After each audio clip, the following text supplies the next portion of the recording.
Good morning and welcome to Moments with Melinda. I welcome you to my show. Today's going to be a little different than my other shows, so bear with me here. But my guest, actually my guest interviewer, is John Killacky. Hi, John. Well, Melinda, I decided after 21 years of you doing this show that you should be interviewed. Because first, you're a dear friend, but you're also one of the most interesting people I know. And so I wanted to turn the tables on you a little bit and have your listeners learn about you. So Because this is you're go so ahead. generous to people. You're always welcoming people and talking about them and celebrating their lives. And I thought it'd be fun in this time together that we celebrate you.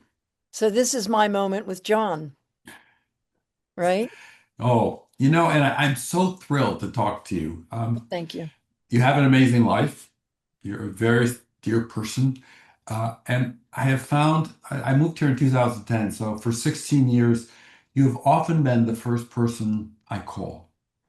I remember when Donald Trump was a fringe candidate in his first run, and I was running the Flynn, and Donald Trump's people called and they wanted to rent the Flynn.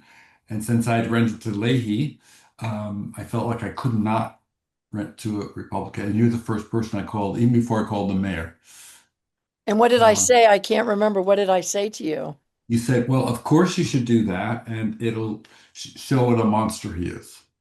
There you go. Um, Which he actually was that night. It was oh, unbelievable. it was unbelievable. It was very difficult, but and so anyway, that's been many of firsts that I called you. So it's just so nice to sit with you now and think about your remarkable life. And, Thank you, darling. let's start with the early part of your life. It was not without its losses, but there were some joys there too. Oh, okay. All right, here we go. I'm not used to this, John, so you're gonna have to bear with me, sweetheart. Um, well, Where'd you grow up? What I part of grew the country? I grew up in Allentown, Pennsylvania.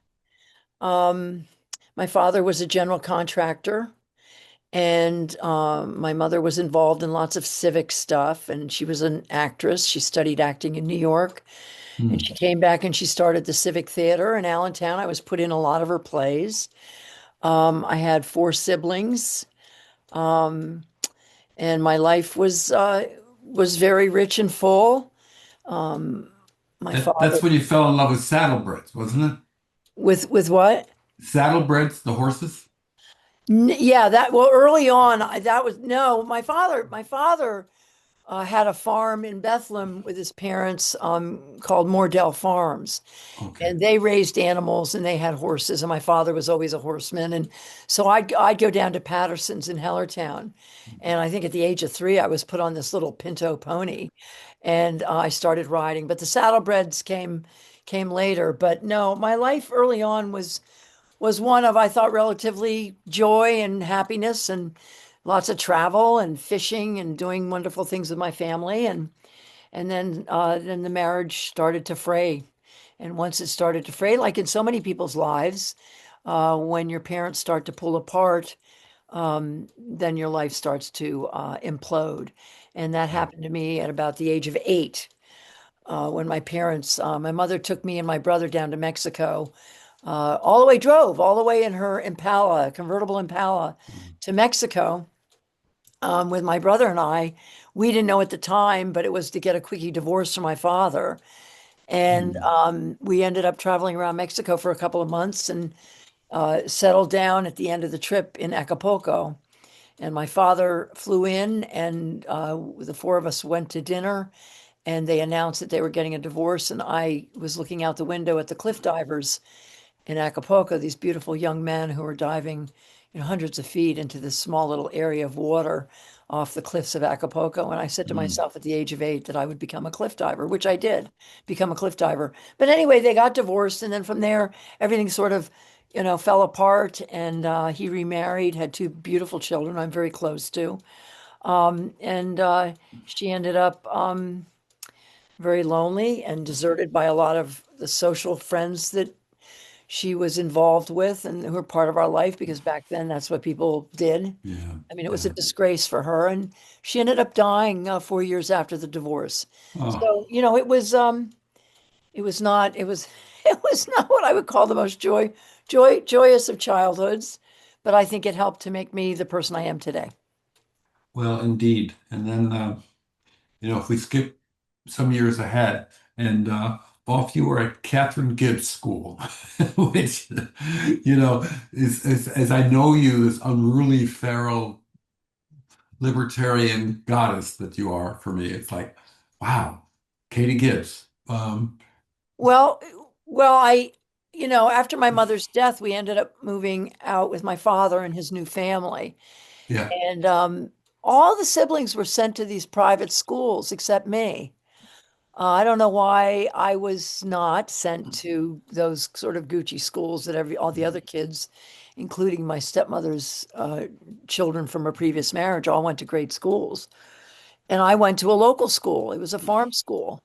And I'd walk a quarter of a mile down the hill from my father's farm to catch the bus. And for 4 years, I went to this school out in rural Briningsville. Hmm. And I think again, it made me who I am. And I keep thinking and saying to my siblings, why was I the one who was sent to this rural kind of farm school? Um, and finally, I think they settled on the fact that I was an athlete. And my father, or else maybe my father wanted to keep me close. We can't really figure it out, but I had an incredible 4 years Yeah. at this school where I really excelled in basketball. I was made captain of the team early on, I think in my freshman or sophomore year.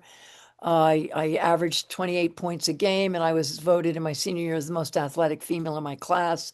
I excelled in my education. I was a great gymnast, and I fell in love with a lot of those friends, and still am very close to them.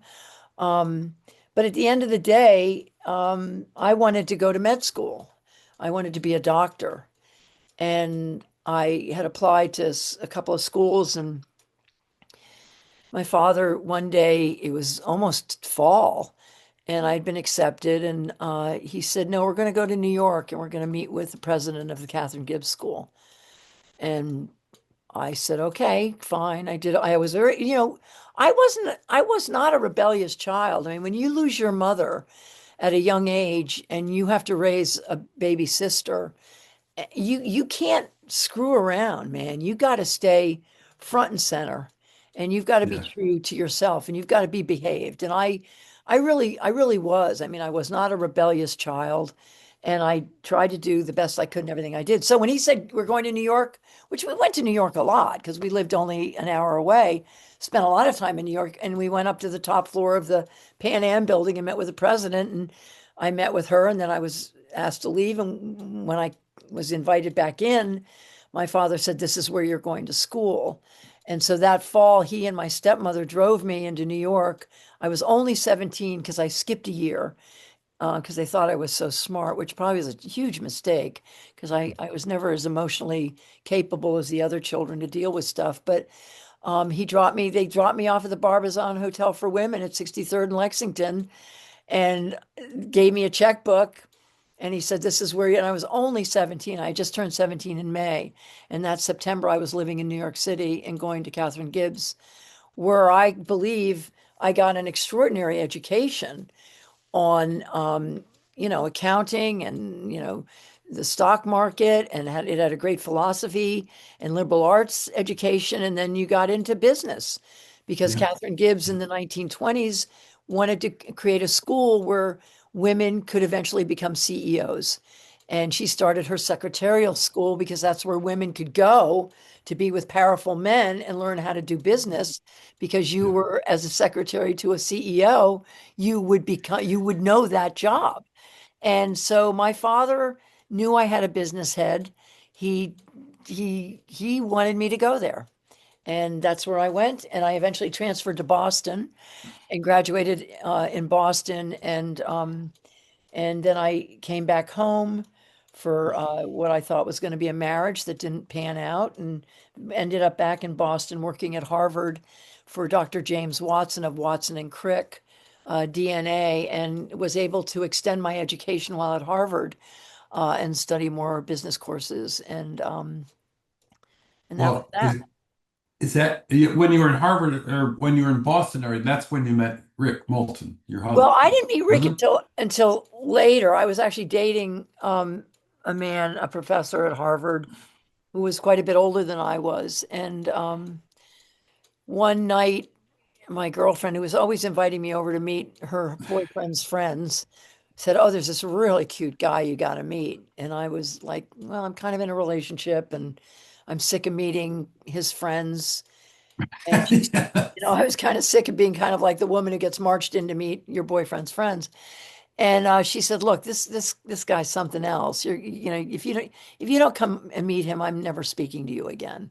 And I went, "Wow, well, that's really." So I drove over in my little Fiat sports car, and I walked in, and there was Rick Moulton, who was very handy and very affectionate, and kept pulling me on his lap and trying to kiss me, and I was like, "Ooh, this guy is, really hot for me."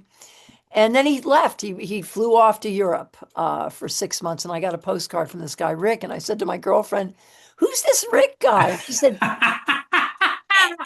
she said, "That's the guy. That's that That's the guy." guy. That's the guy. And I said, "Oh, okay. Well, okay about him." Well, that spring he shows up at my door and he asked if he could spend a few nights. He was in town visiting friends, and could he stay at my house? And I was living with a woman at the time, and she said it was okay. So I said, "Yeah, you can stay here for a few nights." And he said, "I'd like to take you to dinner and to see The King of Hearts, the movie." And I said, "Okay." So we did that. We came back. I put him on the couch, went to bed. The next morning, I woke up and he was on the floor of my bedroom doing yoga naked. And I looked at him and just said, "Come here. I love you."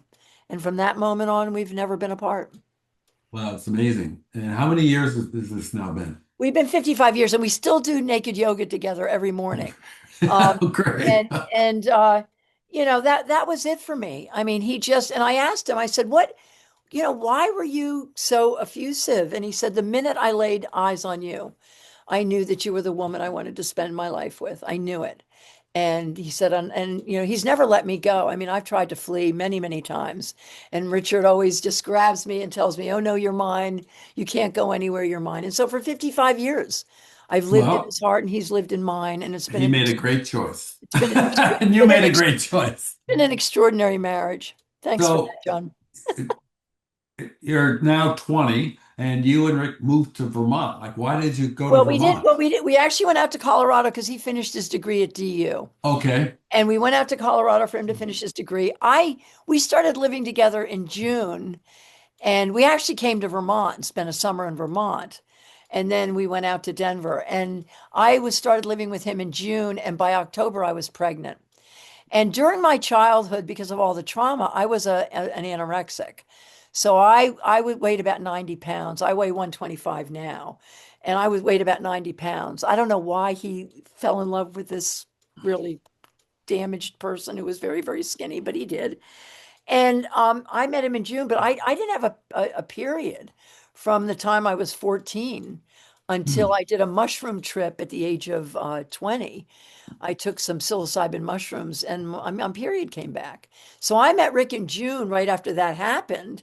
Yeah. And I was pregnant by October. And my father, they didn't know what anorexia was. And my father took me all over the country to all these doctors. And they said, "You got to feed her beef liver and, blah, blah, blah." Nobody knew that it was because I only weighed 90 pounds and I was anorexic. So so I had told Rick that I would never be able to have children. So when I got pregnant, he was like, "Wow, wow, this is interesting." So I got pregnant in October. We stayed a year in Colorado while he finished his degree, and on Christmas Eve, the following year, my son was 5 months old. Eli was 5 months old. He's now 53. We drove back in a big truck with my car in it and all our belongings from Denver back to Shelburne, Vermont, to his parents' house. And they were having a big Christmas Eve party. They didn't know we were coming. And we drove up with all our stuff and this baby. And they put us up in their house in their mother-in-law apartment until we found a house in Starksboro and then built this house here. So that's what brought us back to Vermont. And the here now is Huntington. right? Yeah, We're- we moved to Starksboro after, and Rick's parents announced like a month after we arrived that they were moving to Vero Beach, Florida. And we were like, what?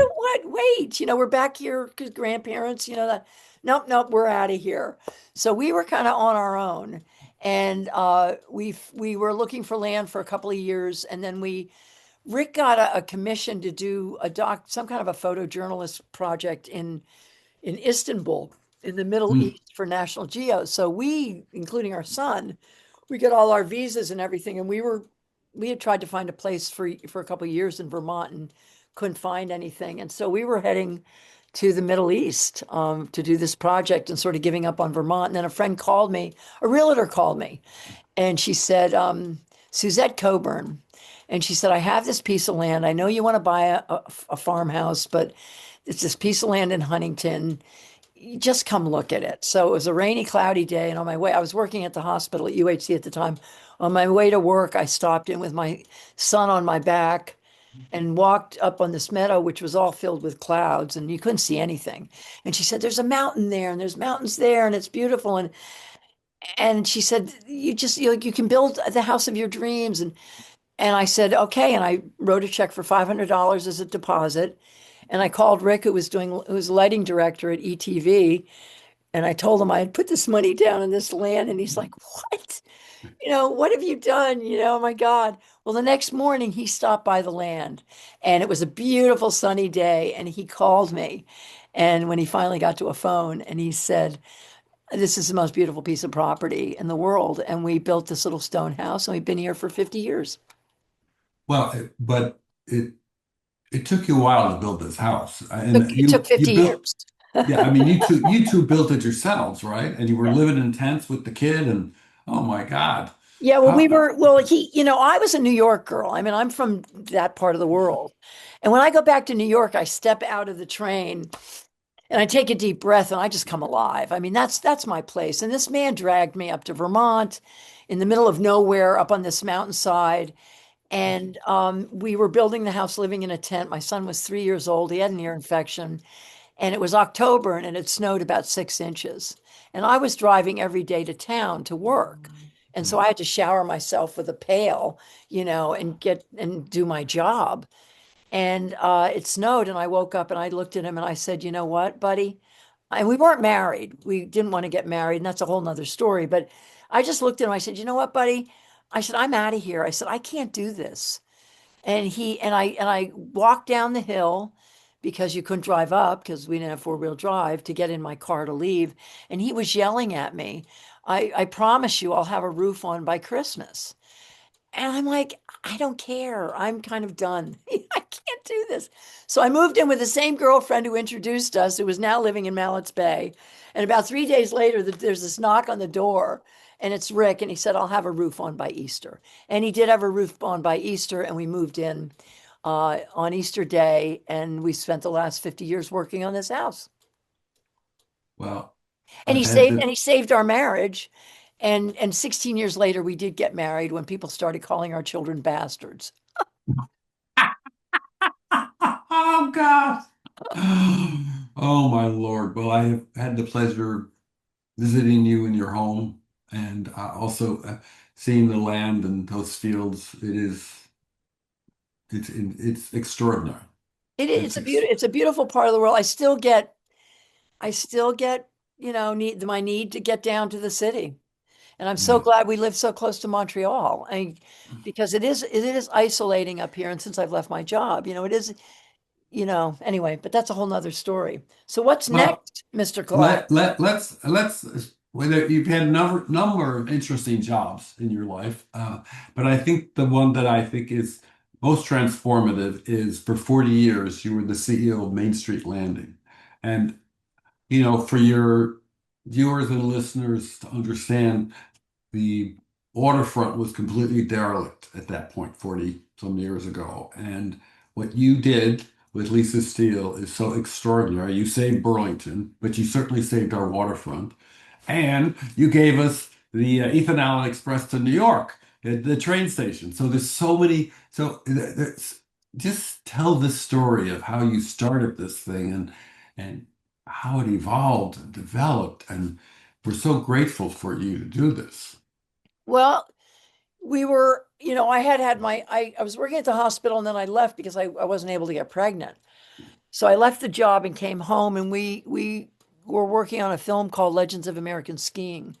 My husband's a filmmaker and it never brought a lot of money in. That's okay because I could do that. But we came home and I got pregnant. We had my daughter. We were making this film. And for 5 years, we made this incredible film that's received, lots of national awards and stuff. We were in our mid 20s. I was 28 years old.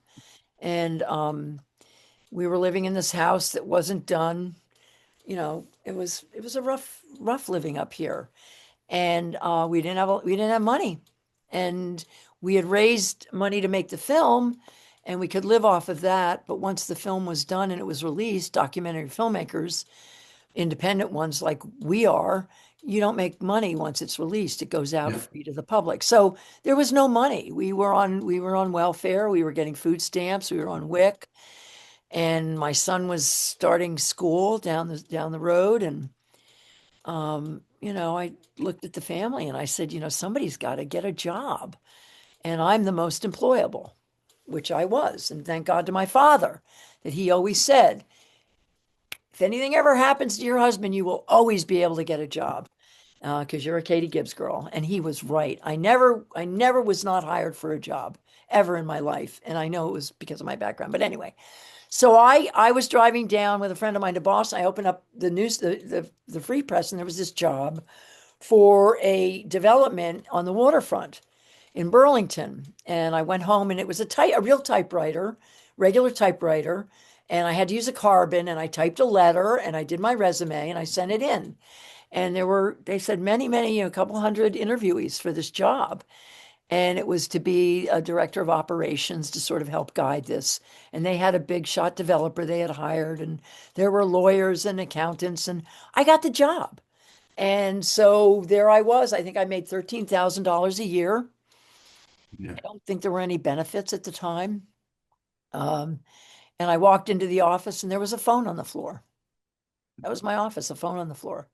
And the developer, who was my boss, John Osgood, said to me, we've got to get this project permitted, and you're my right-hand person.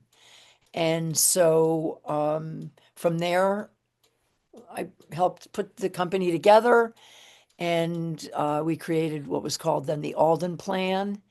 And it was $100 million project on the waterfront, like Faneuil Hall, done by the Rouse Point. Our architect was Ben Thompson, and Dan Chasen just wrote a book about Bernie for Burlington. And there's a section in it about the waterfront. Well, the people of Burlington hated the Alden plan. Bernie supported it. We got 100% planning commission. The city loved it. I mean, $100 million, in this, hotels, housing, you know, lots of retail, an arts center, a children's center. It was very much into the public interest. The citizens hated it. We were vilified Why? Why?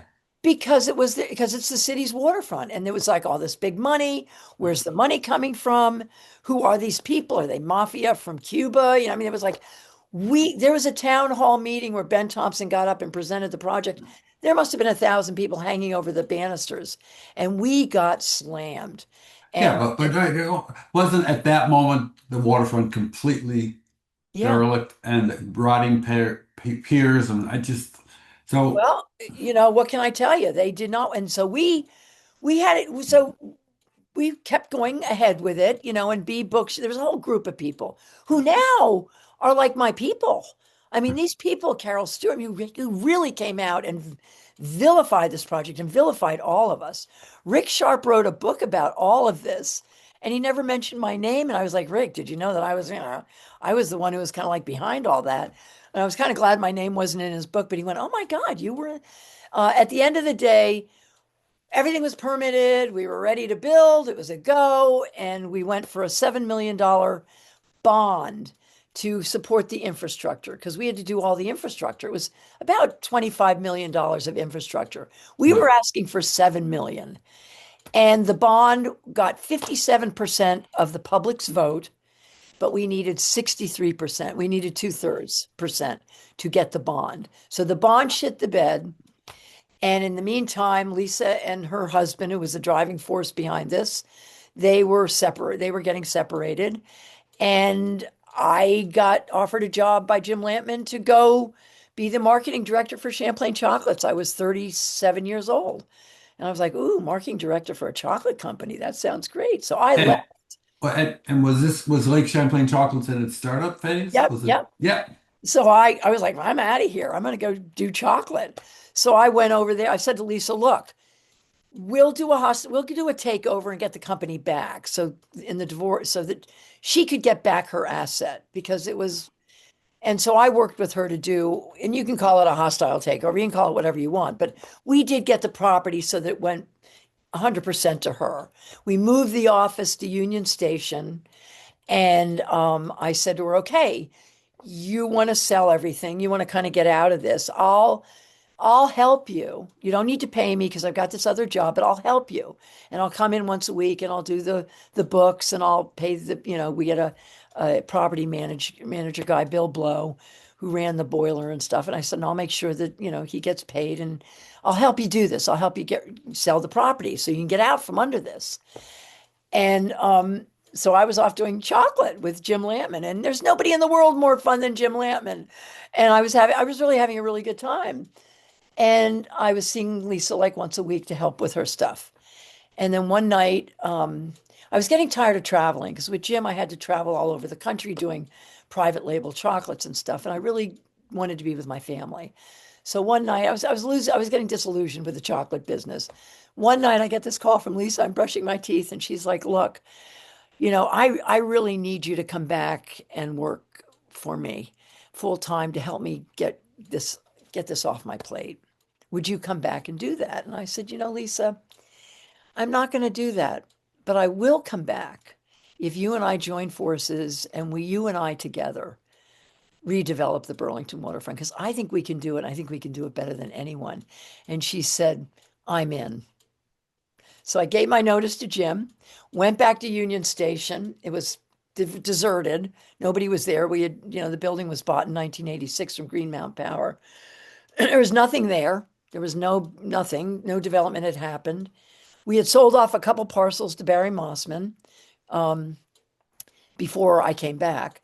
We got rid of all the lawyers. We got rid of all the accountants. We got rid of all the big shots. We changed the name of the company to Main Street Landing. We changed the logo. We changed the mission. We decided we wanted to be green. We wanted to be for the people, 2 women for the people, 2 women for the waterfront. We wanted to be completely transparent with our work. We wanted to do surveys. And we wanted to really do what the people wanted. And we wanted to do small scale, incremental development over the next several decades and not do this one big thing. And we completely changed the whole image of the company. And she became the president, I became the CEO.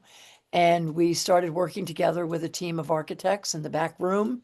And we came up with a landing plan. We did a master plan, presented our master plan for all the acreage to the city of Burlington. And when we were done presenting, we got a standing ovation. And the Planning Commission said no one has ever presented a project with so much detail and so much thought to us ever in the history of that we've been on the city council. And we got the blessing from the city, and that's how we created phase 1, which is the cornerstone, the wing, the Well, renovation. did the naysayers Oh, in the they were previous still, plan? no, they were still there. I mean, they really were there. And we got appealed. We got appealed, for I'll never forget. I was taking my family to Costa Rica, and we were appealed, and we were going to environmental court because the I don't know if they were the Green Party or who they were, but it was the same people, Manny Leone, the whole group, who now are like my best friends. And so I had to fly back from Costa Rica in a snowstorm with my family and be back in the courtroom that morning. And Rick drove back from New York City because we couldn't get into Vermont in a car that he promised me was 4-wheel drive, which wasn't, in a major snowstorm. And I ended up in that at the courtroom in environmental court fighting for this project. And the city was fighting with us. So finally the environmental court said, look, we're going to approve this and it's going to go ahead. And we built the wing building and the cornerstone. The people who appealed it did not like all the parking. And so through through their energy to stop this, because it had so much parking and parking, a big parking garage under the wing building. It was just, the environmental court said, let's go back to the drawing and get rid of some of this parking and make it more friendly. Put it down on the bike path. So it, through their efforts, it became a much better project. And the city allowed us to change it and not meet all of their requirements to make it more human scale. And Yeah. so they made it a better project. And eventually some of those people ended up getting how, getting apartments in the wing building. We had inclusionary zoning, and they ended up opening a business in the wing building and going into the cornerstone, and we all became friends. So then that was phase one. And we got the train station, we got money from the state. This is a great story. We got $1.7 million from the federal government to create the train station for the train to come back. And I got a call from Governor Dean, who was working with me on this, to make sure that we could build this train station at Union Station. He called, he said, look, Tom Brokaw's Fleecing of America production team is in Vermont, and they're coming to my office because they're saying that you and I are fleecing America. Because this $1.7 million. Now, this was during the time that the first Iraq war was happening, and they were spending $1 billion a day in Iraq. This was George H. Bush, right? So I was like, oh my God, they're coming to the office to interview me. And he said, yeah, they've got this whole TV crew and you're gonna be on national news. I'm so sorry. And I was thinking, oh, my parents were dead. So I was like, well, they're not going to be upset. But my Aunt Izzy from Hellertown, PA, she's not going to be happy about this. I'm not a fleecer of America. Well, in comes this whole crew into my office, and they're setting up lights and all the whole kit and caboodle. And this guy comes over and said, I've got to mic you. And they had a really bad attitude. And this guy starts miking me. And I was trying to be friendly and smiley and happy. And he's miking me. And I looked at him, I said, hey, you. I said, listen to me. I said, you're miking me, but you got to get your hand off my ass. And everybody just cracked up laughing. And we all laughed. He put his arms around me. I mean, we were like, and the producer is this beautiful Black woman. She's just fabulous. And we just gelled. So she treated me with very deep respect. And it ended up actually being a story that was such a joke that we were fleecing. And she just portrayed us as being really good people trying to do something good for Vermont. And she ended up becoming a friend for a few years. She'd come up and visit me, and I have pictures of her on my wall. But anyway, that was my fleecing moment on Tom Brokaw's NBC News. Many, many years later, when we were doing our Lowell Thomas film, we interviewed Tom Brokaw. This was about 5 years ago. And I brought this up to him and said, I was one of your fleecers of America. And he looked at me and he goes, oh, I'm so sorry. He was just like mortified that I was a fleecer. But anyway, so we did phase one, and then we moved down to the northern part of the property, and we created the Lake and College project. And again, we got appealed for a bunch of years and from across the street, and we went through the process, and eventually we got that built, and here we are today. You know, here we are today. Well, uh, so much the better for it. I mean, we have a beautiful theater that I've seen many films in, lectures in. I beautiful black box theater that I've seen many performances in, which is great. We have a gallery there. What I love about the building is you allowed nonprofits to thrive in it. And I think, uh, did you tell me that though when it was opening, you didn't have a major tenant yet, Oh and it was yeah, like, well, yeah. I mean, it's a fascinating story because we were going to do a hotel at the North End. We were courting a hotel Tellier to do a hotel. yeah, That didn't pan out, but we had to go for Act 250, which we got appealed for that, and then we didn't do a hotel. Then we had to go back and get rid of that. So it took a lot of time. I think we started the project in the year 2000, and it got open in 2025. Um, so uh, this was a project where I decided that I wasn't going to use a contractor, that I felt that between me and Joe Ryan and our architects and our engineers, that we could do this project ourselves. And so we did. Main Street Landing ran that project. ourselves, which saved us millions and millions of dollars. It was proposed to be a $22 million project, and we brought it in at 14 million. So Wow. it saved Lisa a lot of money for us doing it ourselves. I ran the budget, Joe ran the construction. We had a great super on the project. We had a great team. But anyway, so it's February and we're opening in July, on July 3rd. Big firework thing, scheduled to open on July 3rd. It's February. It's a 120,000 square foot building, and we don't have a tenant. There's nobody who's come to rent any of the space, and I had been trying really hard.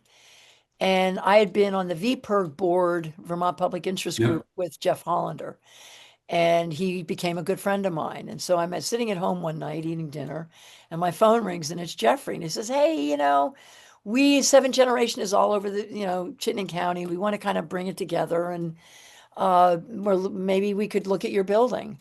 And I said, "Okay, well, meet me there tomorrow morning, and I'll take you and show you the space."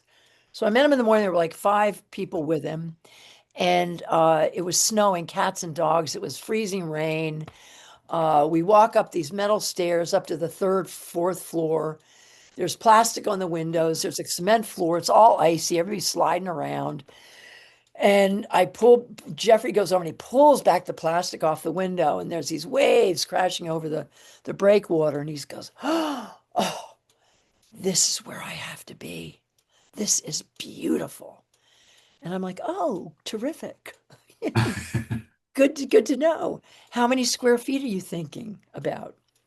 And he said about 35,000 square feet. That was exactly what that north end was. And within 2 weeks, we had a lease. Incredible. Well, So, I visited that part of the building with when Seventh Generation. It was a smart move on their part and great move for the building too. But yeah, and unfortunately, they're moving out. I think this might be I mean, they were there for, what, 20 some years. And they decided to move out about a year ago. So I think they probably next month or the month after they'll be vacating. So it's kind of an end of an era on that end of the building. But no, that was a blessing, and I stayed really close to all the CEOs throughout their tenancy there, and yeah, and John and Jeffrey and I are still really close, and it saved me, and then we got Merrill Lynch down the first floor, and then we had American Flatbread. Rob Downey was taking the whole first floor up to where Seventh Generation was going, and he was going to put a brewery down there. hmm And we got into an appeal that took so long that Rob said, "Look, I can't wait any longer, Melinda." So he bailed. And then one day, this little skinny kid, no pun intended, Benji Adler, comes up to my door and he knocks on my door. And he comes in and he's about, what, 23 or something. He had a cart on Church Street. He's got this great hair and he's this just lovely, lovely young man. And he says, "Hey, I'm thinking about opening a restaurant called Skinny Pancake. I want to move my cart in." And I said, "Oh, well, I have a great location for you." And I went down and Benji looked at it and I signed a lease with Benji, and he's been there ever since pretty much since the building opened. Skinny Pancake. yeah, it's Yeah. incredible. Yeah. Well, I moved here in 2010, and I knew you were running this thing. But what was amazing to me is not only that you're this high-powered CEO, you're raising a family, but the amount of public service you would do that you did during that time as well it was thrilling to me. I mean, you were with Special Olympics, the ACLU, Planned Parenthood. How did you find time to do all this stuff? Well, I can give that my credit to Katie Gibbs again. I mean, when I was a little girl, my father was a general contractor. He's one of the biggest in the state of Pennsylvania. And I would go every Saturday with him to the office and work with him. And from the time I was like 4 years old, he would take me to the office with him, and I'd be on the adding machines where you stick it in and you go whoop, whoop. And I learned how to run the switchboard, and I had this business. I think I've always been kind of a get it done person. But I realized that with Main Street Landing and with the mission that Lisa and I believed in, which was service, We Yeah. always felt we were stewards of the waterfront. We never felt that we owned it. We never claimed that that we had an ownership thing, which is kind of where the Alden thing was going. It was more of an ownership. Here we are, these kind of big shots doing our big shot thing. And we were like, that's not us. We're stewards of this land, and we have to do really what brings joy to the citizens. And part of that mission was service. And I am an activist. I was a 60s hippie. I marched with Daniel Ellsberg when I was at Harvard. I threw rotten tomatoes at, oh, who was that racist who ran? George Wallace in Boston Garden. I remember throwing rotten tomatoes at him. I've been, arrested. I mean, we were getting the little flowers, putting little daisies in the end of the guns, at the Kennedy Center. I mean, Rick was a member of the SDS. We were really 60s revolutionaries. And so in my job, I cared about women's issues, and I cared about people with disabilities, and I cared about the disenfranchised, and I cared about income inequality, and I cared about racism. And those were all things that the 60s generation brought forth with Lyndon Johnson's help into the country that we lived in and hopefully can continue to live in. So when I got asked, everybody was always asking me, hey, Yeah. you know, I went to an event when I was with Jim Lampman at the chocolate company down in Rutland for the Retail Association. And I was sitting at a table with a bunch of big shots who own Nate's Clothing and Sears and Megram's. And I was only 36 years old. And they made me the head of the table, and I had to get up in front of 300 people and make a speech about what we had come up with. When I came back, a couple of the folks were on the board of the retail, and they said, "Would you join our board?" And I said yes. And within 2 years, I was chair of the Retail Association. So I loved doing that stuff and I always said to people when I came on boards, if I come on your board, I want to have a leadership role. I don't want to just come and, I really want you to give me work and I want to work hard. Well, how do you fit that in? You do it at night, you do it on weekends, you do it during the day, and then you have to work harder to get your work done. But I just fit it in and I served on probably dozens of boards over uh, the last 45 years. And I always found time for it. The longest service was with Planned Parenthood, where I was 9 years on the board and helped spearhead a $25 million capital campaign with Randall Perkins. And then I was on the Action Fund for probably 15 years for Planned Parenthood. So if anybody asked me, would you want to serve? If I felt that I could squeeze out a little bit more energy, I would do it. But if I came on, I wanted to make a difference. I just didn't want it on my resume. I wanted to come in and be on the executive committee or be on the governance committee, or I was always put on the development committee because I knew how to raise money, and I love that. That was the other thing that it did, by the way, kind of selfishly, is it lifted Main Street Landing to be known as a company that actually gave a shit, that we actually put our money where our mouths were at, and we cared about all those things. And if Yeah. you came to have a tenancy at Main Street Landing, we would take care of you, and we would make sure that we would promote you, and we would make sure that you succeeded. And so all that nonprofit work on the Intervale and all the other groups that I was on helped to elevate our prominence as being a company that really cared. So we got tenants who were just extraordinary people who cared about all the things we cared about. And Yeah. when COVID hit, I waived all the rents for that 18 months. I said, look, all the local businesses here, we're waiving the rents. Just pay your triple net. Just pay your electric and those expenses. And we're waiving the rent. And we lost a lot of money from that. But guess what? We didn't lose one tenant, not one. Mm.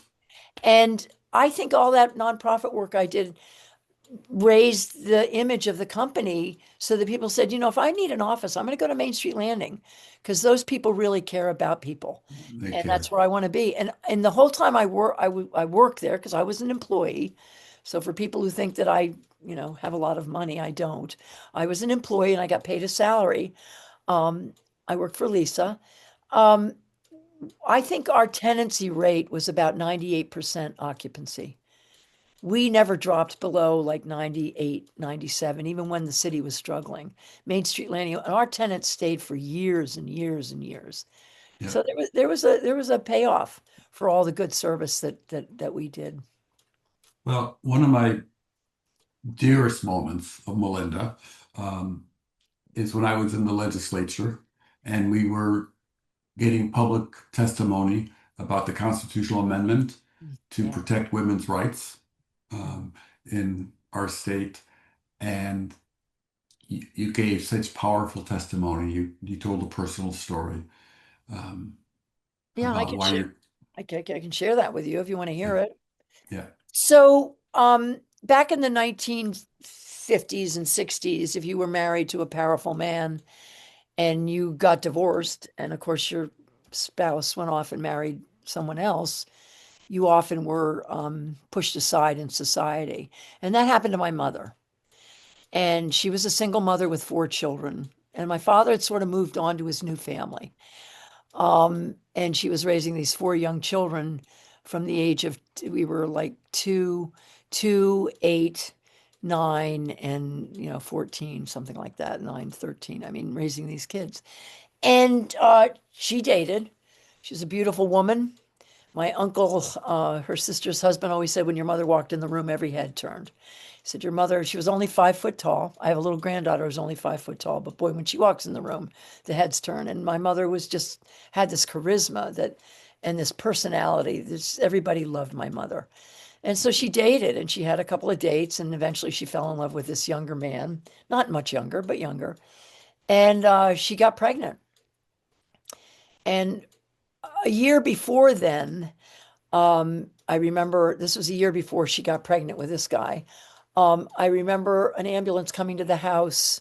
I was probably 10, and they took my mother away. And I found out years later that she had actually gotten pregnant and gave herself a self-induced abortion. And she was bleeding to death, and they took her to the hospital. They saved her life. And for 2 weeks, I stayed with a friend of hers. The siblings stayed with a friend. Never knew what happened until years later. Well, a year after that, she fell in love with this guy, got pregnant.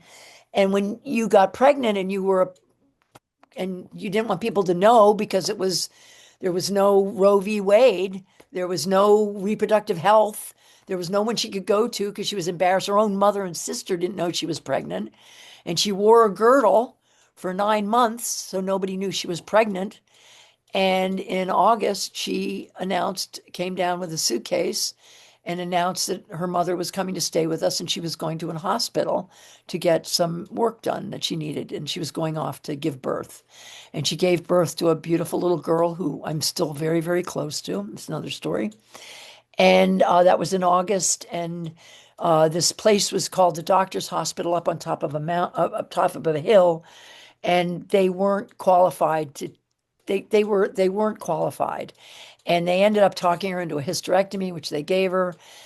They ended up nicking her intestines. I found all this 25 years later. Nicked her intestines, and she got peritonitis.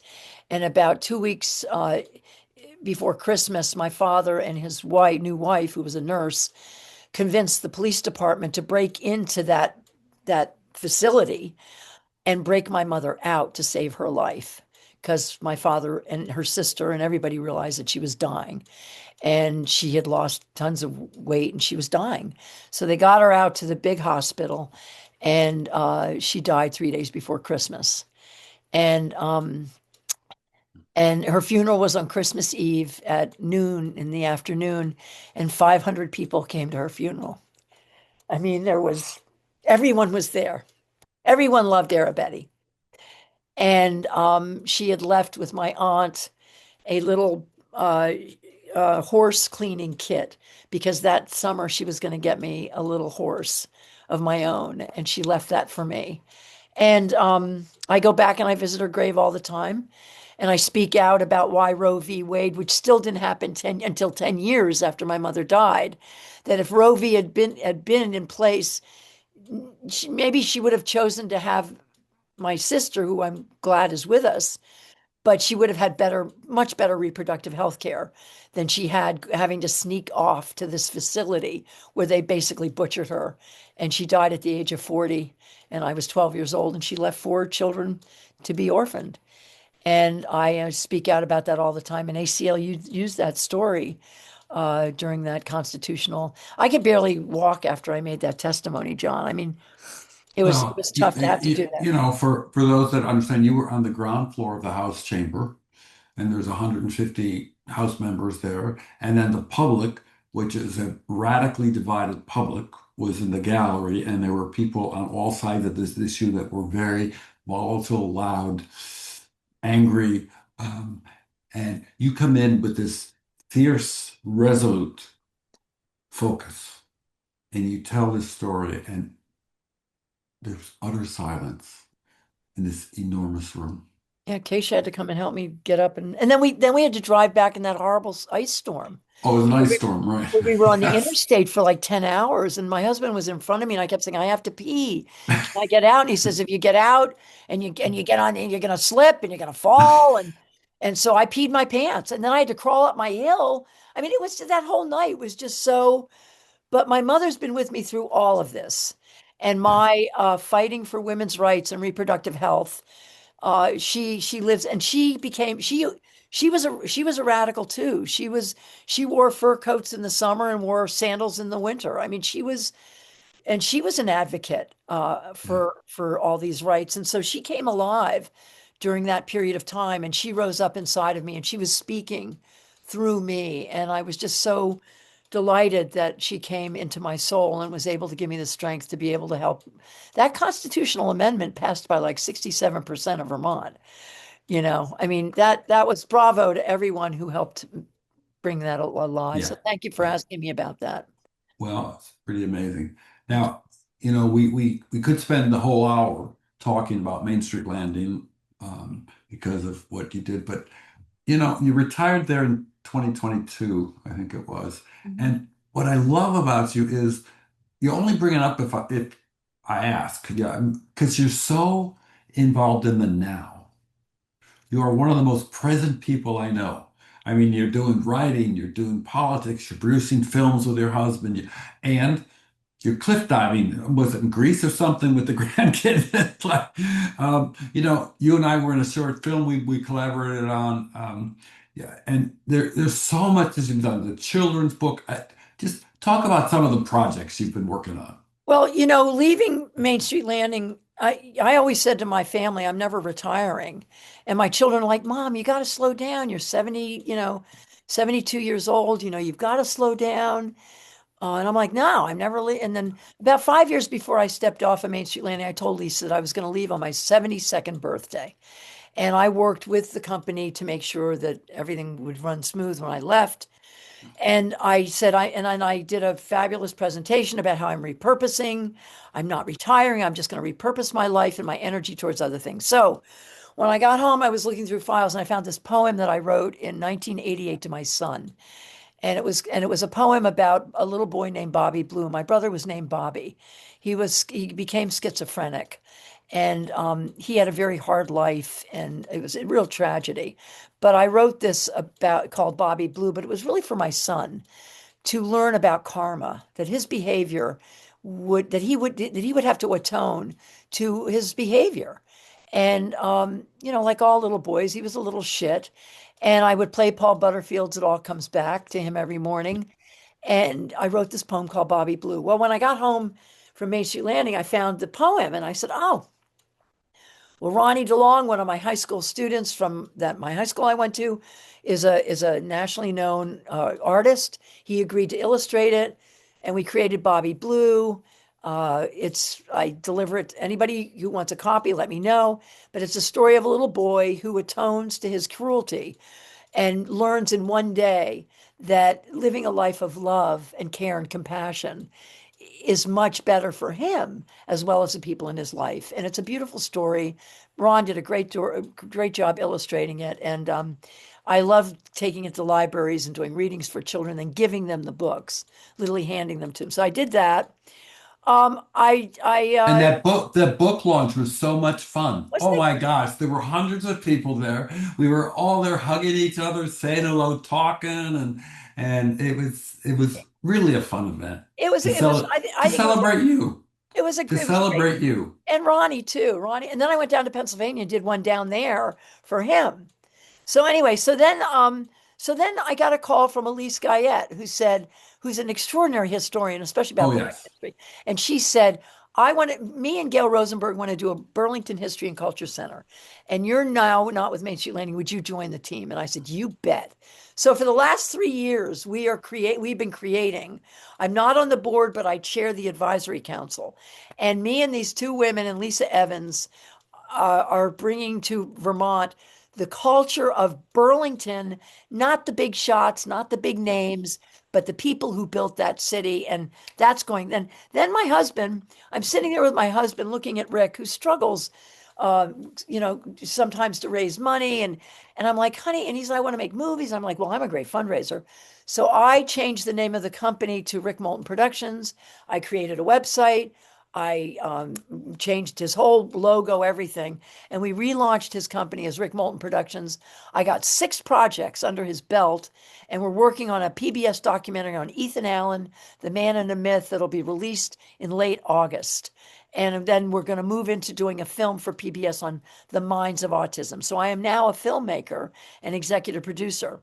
Then I really kicked up my commentary writing. I write for a website called Writing About Our Generation, as you do, John. I know Uh, you introduced me to that, and it's us baby boomers having a blast. I Oh know my we're God. loving it. I don't know how many people see it, but I put it up on my social media because I have thousands of, I think it gets out probably more on my social media, Yeah.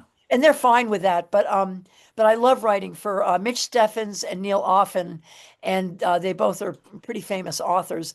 And then Bill Mayers asked me to write a story for his uh, Take a Swipe at the Future 2050. So I just wrote for that. And then Vermont Stage this year asked me to to tell my story about Eli when he was 5 years old, and Santa came to visit. So I did that. I did get Ethan Allen Express to the train before I left Main Street Landing. I did get the train back to Union Station, and my It's so much easier to go to New York for me this way. I Thank you. know, It isn't it is wonderful? so much. And then in a year and a half ago, I came down with a really serious respiratory illness. And my daughter said to my husband, I've got to get her out of Vermont. She's dying, Dad. She can't stay here. And Phoebe and my daughter, her daughter, said, we're taking her to Greece. And they took me to Milos, Greece to heal. And we were there for a couple of weeks. And into the second week, I started cliff diving the cliffs of Milos with my granddaughter. And I came home healed. And my daughter and my granddaughter saved me because I don't know what it was. Maybe it was their love, but they saved me. So now I'm back cliff diving again. My family's not happy about it. My husband's not happy about it, but that's what I do for my whenever I can. So if you have a great cliff you want me to to climb to dive off for you, just let me know. There's a Well, great story about me climbing off red rocks and these kids behind me telling me to dive, dive, dive. And 15 years later, I'm walking down Church Street and these young men come running up and they're like, you're that lady. You're that woman who dove off the cliff. And I'm like, yeah, I was that lady. I I am that lady. I am that lady. So we're Um, kind of coming to the end of our hour. I don't know if but there's anything else. I want to end with one story if we might. Yes, absolutely. You are still very politically involved in so many different issues, uh, but you've also now gotten personal phone calls from some of these people, and it's kind of amazing to me. Yeah. Well, let me tell you, let me very quickly let you know. I got a call a couple weeks ago. It was an unknown caller. He left a message on my phone. It was very sort of like, ICE is coming for you. They're going to come get you, blah, blah, blah. And I just ignored it. I blocked it, didn't do anything. And then I got one a week ago from a guy who actually did reach me. I did answer it, and there was a phone number. And and I talked to him, and he was just really rude and awful. And I finally said, "Well, go fuck yourself." And I hung up the phone and I called the police department, the police, and they said, block him and, do all this stuff and write the AG and everything. So I decided to call him back. And I called him back and he answered the phone. And I said, I just want you to know that I taped our message and I turned it over to the state police. And he said, well, I don't want you calling me anymore. You need to stop calling me. And I said, no problem. I'm gonna block you and I'm not gonna call you anymore. And I'm sorry if you feel harassed, but maybe you learned a lesson here. And that was the end of it. And I'm like, bring it on. If these people want to drag the 75-year-old gray-haired grandma off to some detention center, bring it on. Well, I'm not gonna step down. I'm not gonna stop speaking out. And I'm not going to stop being an advocate for what's going on in our country right now. Fascism is here, and I am here to stop it. So you bring it on. this has been the most luscious Moments with Melinda hour. So I love you, Melinda Moulton, and I'm grateful to be your friend. And it was so much fun to hear you talk this uh, show about your remarkable self. So thank you for that. Thank you for interviewing me. This is so odd for me to be on the other side of the table, and I'm really honored and delighted that you wanted to do this, John. It means the world to me. And to my viewers, I will be back again with Moments with Melinda, and I want to thank you for tuning in. And I want to thank my friend John Killacky for giving me my moment with John Killacky, because it really was a delight. And I will see you all when I see you. And in the meantime, stay safe and stay happy.